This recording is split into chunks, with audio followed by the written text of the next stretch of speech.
You know, they want to fly, swim, run, crawl, and sometimes they want to do everything at the same time.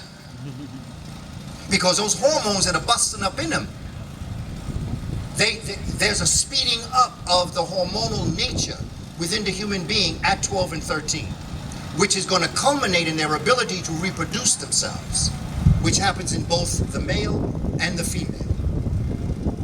Melanin has a lot to do with that. 7th grade should be all by themselves. You should just, and that's unfortunate because, you know, the system has it so that the 7th grade grades of a student is what determines what high school they go to. Because in the 8th grade, by September, you're already attempting to figure out what high school you're going to. When the high schools are going to choose you, now I'm speaking of New York, I believe it's the same here in Fort Worth and in Dallas, but I'm speaking for New York, I believe it's the same here too. But when you're applying to high schools in 8th grade, they're not looking at 8th grade scores because that's too late. They got to look at your 7th grade work, your attendance. They're looking at your state tests, your math and language arts tests. They're looking at your conduct. And that's what high schools determine, the 7th grade. So isn't it unfortunate that the one grade that's going to determine your future, because a lot of times your college determines your high school, your job determines your college. But isn't it a horrible thing to make that determination at the most tumultuous time in the human being's life, which is when they are going through puberty? So we need to change the entire structure of how we're even having our schools. And you need to have the 8th grade with the 9th grade with the 10th grade, and then have the 11th and 12th grade, because these are maturity levels. When you're in the 9th grade, you're 13 years old. You're with seniors who are 18, 19. What's on an 18-year-old's mind is not what's on a 13-year-old's mind. Not in America, anyway. So the structure is what I'm talking about. This is, and let me tell you something else. This is not just good for African children. This is good for all children. See, we get caught up with the bite of the vampire, and we figure that, okay, there's no relationship here. Listen, Europeans are us depigmented. They have the same things running through them that we have running through us. It's just that we have melanin production at a far greater rate. But fundamentally, this is good for all children. But the structure of what we have, let me tell you something else. There's only 8 planets. Pluto's not a planet. Right. Do you know why they will not tell you Pluto not a planet? Because it would cost money to change all the astronomy books. Yeah. It would, yeah. So they're going to keep you thinking that that little crusty thing way out there with all them big gas giants is still a planet. Up until 1998, Neptune was the furthest planet from the sun, because Pluto had crossed over into Neptune's, behind Neptune and Uranus. This is science. But they're not going to tell you that, because it's going to cost money to change the books. So they'd rather tell you an untruth because of money. All right. Same way they're not going to tell you who the original Americans are and who the Olmecs were. The Olmec was a very interesting combination of people who are deeply based in the African tradition. Now look, you know it, because when the European first came to America, what was the first thing that they called the people that they met?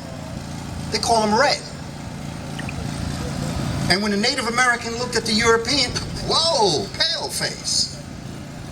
So there had to have been such a stark difference in the pigmentation of both these people. So this Hollywood thing that you're looking at, those are not the original Indigenous Americans. The Indigenous Americans that we're looking at today, they're not the original. They are people that came from Asia at a much later date than the original people. The first people that came to America were in fact what's known as the diminutive Africans, the short-statured people, the Paleo-Americans. The second wave of humans coming here were known as the Clovis Folsom people. If you go up into Clovis, Folsom, New Mexico, the bone structure of these people are African people. You can tell by the way in which the limbs are. The original people have special measurements as it relates to their limbs and their craniology. The Clovis Folsom people were a taller statured African people, but they were still African. And they met these shorter statured people. They commingled and they created the original group. Now what you're going to have come, the third wave is going to be called the Algonquin. They are going to be a darker people, but not as dark as the original two. They're going to go into the gene pool. Then you're going to have the fourth, known as the Inuit. We derogatorily call them Eskimo. They're the ones we learned in school that came across the Bering Strait. But folk were coming straight across the Pacific Belt long before the Bering Strait. But they're not going to teach us this, because the people that are going to come out from the north are going to be a people whose complexion is going to be lighter. They're going to meet with the gene pool, and this gene pool now is going to begin to lighten up the original gene pool. So it's going to take people who were black and very dark brown, very deep yellow, to become red. And then it's going to come who we call the Asian. And the Asian are going to come in large numbers, and they're going to engulf this. So when you look from Alaska to Tierra del Fuego, if you look at David Imhotep's book, he's going to show you a picture of the original Fuegans, what the original South Americans look like, short-statured African people. Look like somebody I left on 125th Street and Malcolm X Boulevard. Look like people that's in this group right now. That's who the original South Americans were. But they're not going to put that picture in your book because they're trying to create an image. No more they're going to let you know the original Mesopotamians were Africans. The original Sumerians were Africans. The original Chinese were Africans. The original Japanese were Africans. Don't believe me. Do the research. Get the book, The African Presence in Early Asia. Look, I was a veteran during the Vietnam War era. I saw Vietnamese that I had left on 125th Street. The Montagnards, black people, curly hair. The Champa people of Vietnam, black people. King Kamehameha of Hawaii was a brother. His sister, the last queen of Hawaii, was a sister. I got an Aunt Mabel look like her. But we don't know our history. And we've bought into an illusion. All right. And this illusion hurts everybody. White supremacy hurts white people more than it does black. Because it's, see, we know it's not true, so we're searching for the truth. But many of them have staked their lives in the concept of superiority. And it's going to be a horrible day when they got to face the truth. All right. You ain't what you've been pretending to be. And it's not that you don't have the qualities to be great human beings. It's that you have been bought, you bought into the privilege of being your background. And I do know, and I do understand, and I'm going to leave y'all with this because I think my time is up. I'm going to leave you with a thing that I do with folk. I call it the race. R-A-C-E. And I draw 3 circles on a board. And I call it a relay race. And I mark off every lane. And then you have the relay group in 1, relay group in 2, relay group in 3. This is what I tell peoples of European descent that say, well, why am I getting caught up in this? I didn't do this. And I realize that you didn't. And I'm not holding you accountable for doing it. But I am holding you accountable for cashing in that privilege. Okay. Without the liability. This is what I say. The relay race is about to start. The starter, just before the starter hits the pistol. Now you got to walk with my story now because it's really stretching your imagination. So just walk with me. Just a split second before he shoots the gun, the runner in lane 3 shoots the runner in lane 1 and shackles the feet of the runner in lane 2. The gun goes off, the race starts. Now you know the runner in lane 1 is going to be shot in the foot. The one shackle going to hop. But the runner in lane 3 don't have no problem. He's running, right? Smooth. You are the runner, the second runner in lane 2. You know what he did. And you're probably cursing him because you wanted an honest race. You believed that you could have won the race. But the runner in lane 1 and the runner in lane 2 shot and shackled. You are the runner, the second runner in lane 3. That first runner that shot and shackled the first 2 people is about to hand you the baton. My question to you is, what you gonna do? What you gonna do? Oh, wow. Now remember, the race is life. You can't stop the race. Bring it. But what you gonna do? That's what I respond to peoples of European descent who say, but I didn't do this. And you're right, you didn't. No more than that first runner. You're responsible for what that first runner did. However, what that first runner did put you in an advantage. Despite and in spite of what you want, you might want to beat that runner up for what he or she did. He in particular. All right. So the question becomes, what are you going to do now? Going to accept the baton and keep running? What you going to do? It's a dilemma. But you see, I ain't worried about them. I'm worried about us. I'm concerned about us. And so, to the community here, I'm looking forward to this afternoon at Acts of Change. We're going to talk about Kush and Kemet, because you cannot understand the greatness of Kemet if you don't understand the greatness of Kush. Because the reason why we all are out here with these aliens, thinking that aliens came down and built these pyramids and whatnot, when we can see how Africans built them, starting in Nubia, we can see it. We can see how it started as a ring tumuli. It started as a stargate. It started as a way to tell the time of day. And then it perfected itself to become the massive pyramids that became able to tell the season you were experiencing. They became astronomical observatories. See, but folk just don't want to admit that black folk did that. All right. So they'd rather give credit to an alien being. Right. But I got news for them. Because when that spaceship does come down and black folk walk off, there's going to be a whole nother game going on. Because the only living force in the cosmic reality is the black. So even if they are aliens, they black. Because you become depigmented by going away from the sun. So when that spaceship does come down, it's going to look like Bob Marley. Bob Marley going to come out with them dreadlocks. Okay? And he going to say, I have a question for y'all, how y'all been treating my people now. So if aliens did build them, I would have gone with someone that looked like me. Not to mention, of course, that history will prove that those pyramids were built long before Europeans and Asians ever existed. Those pyramids are much older than what people will give credit for. All right. So in order to understand Kemet, you got to understand Kush, which basically are the countries we today call Sudan, Ethiopia, Djibouti, Eritrea, Somalia, and the northern part of Kenya. To understand the birth of humanity is Kenya, Uganda, Tanzania, Congo, and Southern Africa. To understand cultural technology, you've got to go a little bit north to the Kushite kingdom. And the Kushite kingdom would then push forward to create the greatness of Kemet simply because of weather. And then this evening, we're coming back to Fort Worth. And we're going to round this day out. We're going to have some fun up in here in Fort Worth. Because when I come back, we're going to talk about the Moors. We're going to talk about the Africans. We're going to talk about the basis of Western civilization was born on the back of African scholastic intelligence. You're going to see some things, you're going to hear some things. But with that, let me tell you something.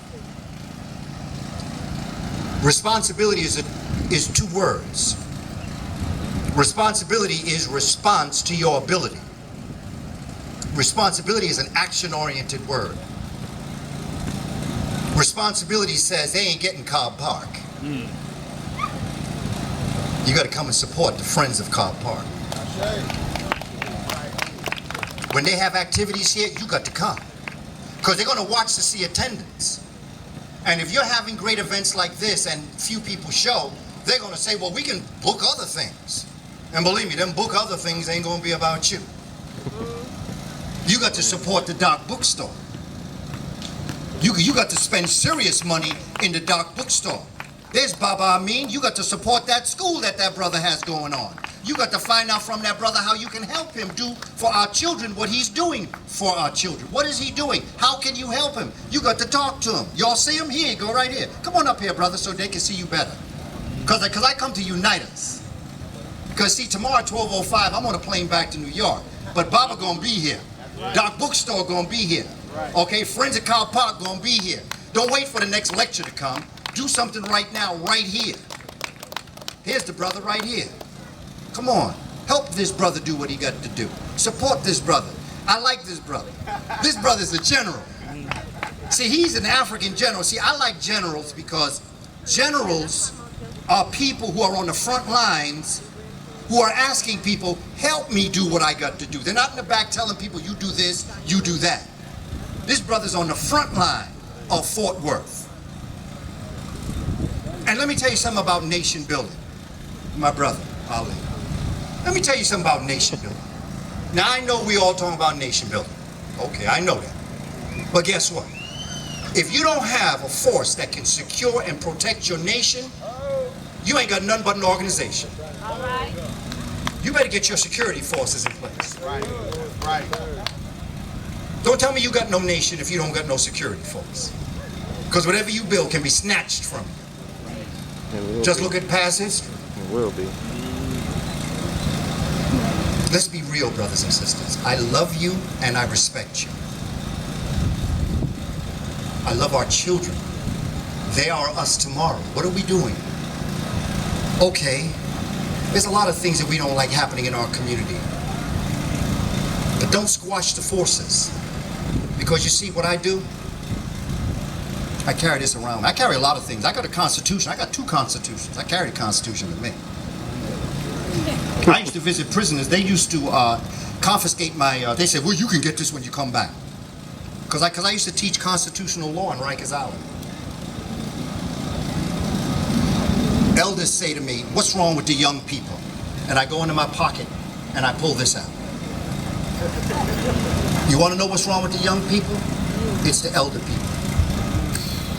We didn't do what we were supposed to do back in the day. I was a young cub in the Black Panther Party back in the day. I'm not the one you're going to see with a rifle. I'm not the one you're going to see out there in the street, but I'm the one that was sitting in that room learning Kiswahili from brothers and sisters. I was that young brother who observed the elder brothers and sisters protecting us and doing what was necessary for us as a people. And I promised myself through the help of Professor Clark that I would never let anybody do to our people, at least with me standing by and watching. I promised myself and dedicated myself to our children because I told Professor Clark I could never pay him back for what he did for me. And he said, you know, you're right, because you ain't got that much money. He said, but what you can do to pay me back is to do for others as I've done for you. And that's what I dedicated my life to teaching our babies, to our children. Attempting to be an image of what I believe an African man is. To be an example. And those brothers that I see in the street, hat on sideways, pants falling down, say hello to them. Speak to them. And all that hardness will go away. It's un-African not to speak to each other. That's right. See, down south is very different because I noticed the climate in the south very different. But up north, you know, I go on the elevator and say, good morning. I'm hard up there. See, that's what the city does to you. Second time I go on the elevator, I say, good morning. Get a little smile. Same person now, get a little smile. Third time I go on, I say, good morning. They say, good morning. Next time I get on the elevator, they say to me, good morning. Because I never gave up on their African humanity. I didn't say, okay, now because they didn't speak to me, I'm not going to speak to them. I said, I'm going to wear them down. That's right. It's like Aesop, the African, the Ethiop, the fable of the wind and the sun. The fable of the sun and the winter, where they wanted to take the jacket off the man.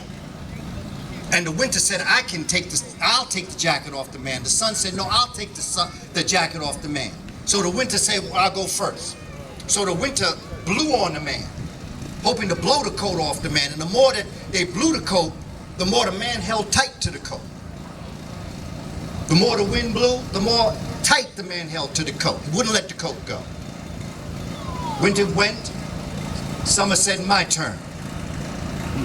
And that summer's sun, Ra, put such an intense heat on the man. The brother just took the coat off freely. Be the sun, not the wind. Love our people unconditionally. Hotep, brothers and sisters. Hope to see you later on. Hotep, brother.